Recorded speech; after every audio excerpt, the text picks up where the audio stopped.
Ahora empezamos a ver síntomas en nuestros frutales como hojas amarillas, hojas de tonos rojizos, nos están avisando que entran en un letargo. Cuando el frutal entra en ese letargo, es el momento ideal para hacer nuestra plantación. Pues muy bien, pues vamos a hablar de los frutales maravillosos. Si te parece, Julia, vamos a empezar a explicar un poco consejos y cuidados a la hora que vamos a adquirir un frutal, ¿vale? ¿Qué tenemos que tener en cuenta? Nos ponemos aquí, les digo a mis compañeros cámaras, y así lo ven bien. Me voy a colocar, ¿qué dice el director que voy a momento de los frutales? Tenemos que tener en cuenta... Tenemos que tener en cuenta...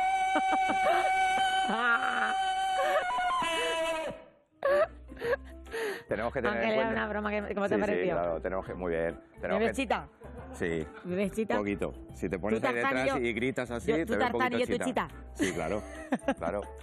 Julia, como bien decimos, a la hora de adquirir un frutal tenemos que tener en cuenta... Hay que reíros, señores, hombre, para eso estamos por la mañana, para echar unas risas, hombre. Hay que tener en cuenta los formatos o las presentaciones que nos vamos a encontrar. Entonces, en pleno invierno, todavía no, en pleno invierno, vamos a encontrar la raíz desnuda. Es una presentación que encontramos, es menos fiable, pero es más económica. Luego, por otra parte, podemos encontrar o bien en cepellón o bien en bolsa, que es muy parecido porque se extrae de la tierra un cepellón grande con raíces y tierra y eso se sella o se envuelve en una malla de alpillera, ¿vale? O en una bolsa. Y por último tenemos los frutales que están en maceta o en contenedor, que son los que traemos hoy. Se pueden plantar durante todo el año, pero sí que es verdad que la época más recomendable es esta, ¿vale? Yo ya decía una cosa, he tenido un frutal, un peral, por lo menos 10 años, sin exagerarles, metido en una planta, que no se ha muerto de milagro. O sea, que quiero decirte que los frutales necesitan ese espacio para poder recuperar la vigorosidad que tienen como árbol. O sea, que es importante que hagan el trasplante cuanto antes. Efectivamente, Julia. Dicho esto, si vamos a adquirir un frutal, ¿qué tenemos que tener en cuenta? Pues tenemos que tener en cuenta que ese frutal esté libre de plagas y enfermedades, heridas, etcétera. A la hora de trasplantar nuestro frutal, ¿qué tenemos que hacer, Julia?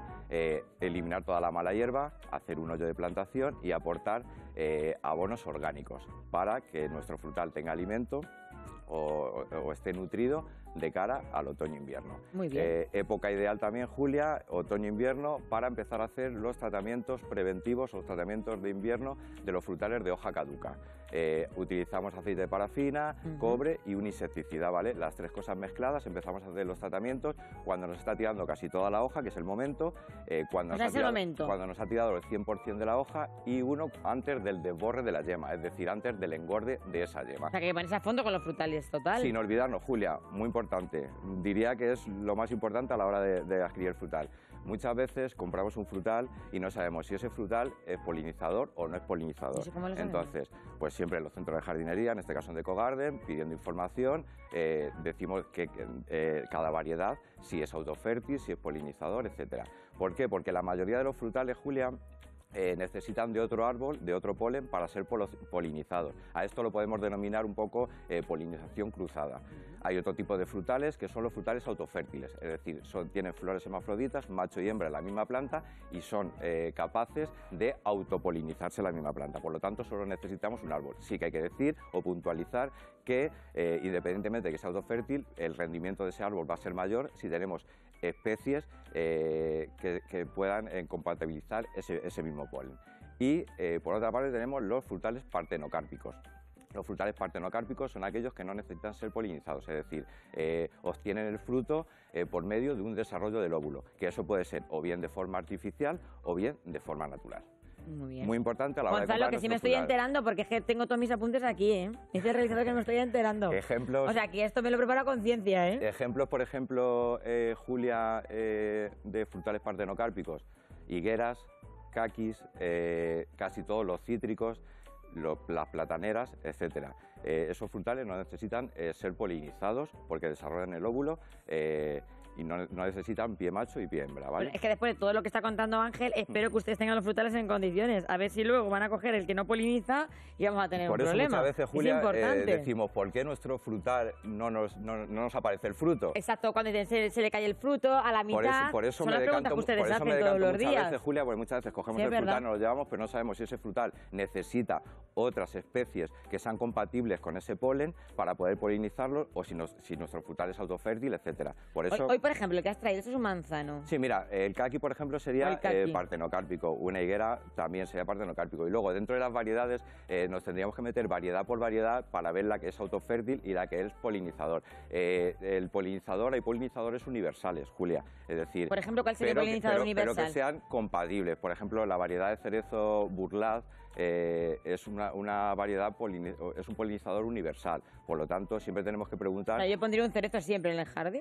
Sí, pero hay cerezos que son autofértiles y hay cerezos que no lo son. Por eso luego viene el problema, Julia, de que nuestro frutal no nos aparece el fruto. Yo creo que con todo lo que has contado has respondido a muchas preguntas que tiene la gente, Julia, con los frutales. No nos podemos olvidar de que todos los frutales necesitan tener unas horas de frío. Vamos a poner un ejemplo. Un cerezo, por ejemplo, necesita tener entre unas 500 y unas 1700 horas de frío, que empezamos a valorar cuando el termómetro desciende de los 7 grados. A partir de los 7 grados para abajo son lo que contamos como horas que tiene que acumular de frío para hacer una buena aportación. ¿Y si no hay ese frío por lo que sea? Y si no hay ese frío, ¿qué ocurre? Pues que es una de las causas, Julia, que luego ocurre que el fruto... Un cerezo en Valencia no. Que el fruto no lo aborta, etcétera. Por eso con cerezo en Valencia ni se les ocurra poner. En Valencia, si nos damos cuenta, vemos cítricos, claro, porque cada zona va un poco acorde del árbol que plantamos. Vamos con nuestra llamada. Rosa, de Retoledo, buenos días.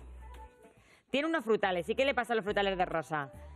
Que están hechos con semillas, los tiene en macetas, pero lo que querría es pasarlo a tierra. Y pregunta a Rosa cómo hacerlo. Vale, ¿Lo tiene que injertar o qué tiene que hacer? Es el momento, Julia, deberíamos de injertarlo. Hay que recordar, Julia, que todos los frutales que traemos están injertados, ¿vale? Sobre patrones.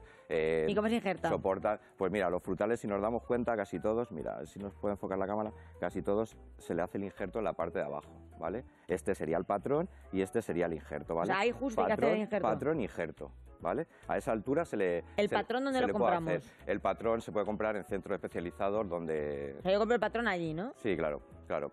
Y hay que ver muy bien qué vamos a injertar o variedades que vayamos a injertar. No vayan a injertar ustedes un platanero con un cerezo, por ejemplo, si me ocurre. Siempre hay que tener en cuenta eso. Y la época para trasplantarlo es ahora. Es ahora. Vamos con una foto de WhatsApp, a ver qué nos la envía. Nos dice María, ¿por qué no da flores esta planta? Dice María. Vale, pues uno de los motivos, Julia, que no pueda aparecer la flor, siempre nos inclinamos por el abonado. Muy importante hacer abonados con abonos específicos en fósforo y potasa para reactivar esa floración. Y también hay que recordar que una planta, una de las causas por las cuales no puede florecer es que no tenga la luz suficiente para hacerlo. Pili nos llama desde Mora y Pili quiere saber cómo hace esquejer de las margaritas.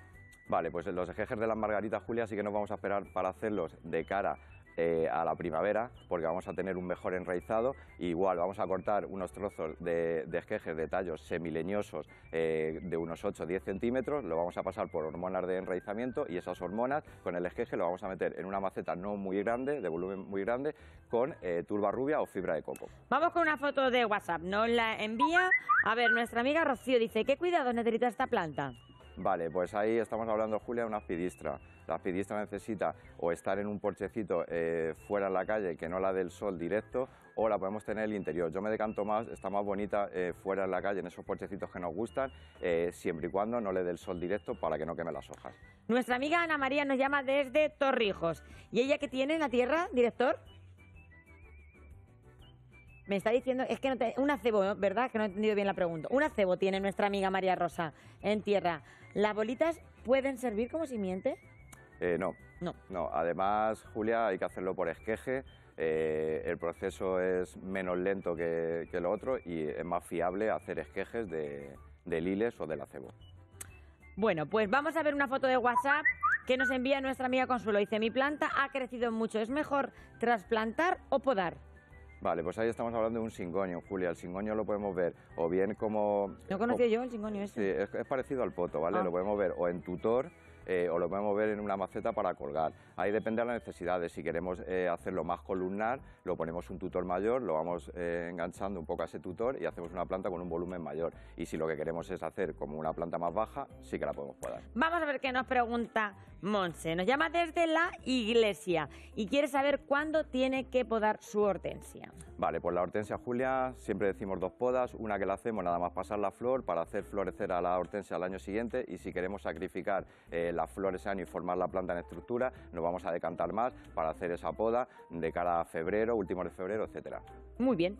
A ver, ¿qué tenemos por ahí? Una pregunta que nos hace Prado. Tiene un limonero grande y resulta que le da pocos limones y además las hojas tienen unas pintitas y las puntejas marrones. Vale, esas pintitas, Julia, probablemente sean o bien cochinilla o muchas veces los minadores de hojas suelen hacer unas decoloraciones en las hojas que son lo que apreciamos. Es importante, Julia, siempre repetimos lo de hacer unos buenos planes de abonado y siempre específicos para determinadas plantas, para que esa planta esté fuerte y sea capaz de hacer sus funciones vitales, florecer, fructificar, crecer, etcétera, y a la vez está más fuerte para soportar posibles infecciones de plagas, enfermedades, etcétera. Vamos con una foto de WhatsApp, a ver quién nos la envía. Nos dice María. ¿Qué cuidados necesita esta planta? Vale, ahí estamos hablando, Julia, de una calatea. La calatea es una planta de interior, es una planta con hojas muy bonitas, muy exóticas. La vamos a ubicar en lugares donde tengamos una luz media o alta y los abonos son abonos específicos para planta verde. Alicia nos pregunta desde Talavera. Resulta que ella dice que cuando trasplanta el arce tiene 2 preguntas y además también otra amiga nuestra que es Milagros de Valmojado te pregunta que cuando trasplanta el poto y el arce. Vale, pues el poto, Julia, lo vamos a esperar un poquito más de cara a primavera para, lo que decimos otras veces, evitar un poco calefacciones, etcétera, que nos reseca mucho el ambiente. El poto quietecico. Y el acer, Julia, es la época ideal para plantarlo ahora. Son plantas de sombra, no sufren con el frío. Por lo tanto, lo vamos a meter ahora en suelo para cuando venga la primavera y haga esa brotación, la planta esté más fuerte. Pues siga los consejos de Ángel Agudo Medina, que esto es como la Biblia, ¿eh? Y te digo yo que no se equivocará nunca en la jardinería. Gracias, Muchas gracias, Julia. Maestro. Gracias. Me voy a mi selva, no me voy con Alfonso. Continuamos.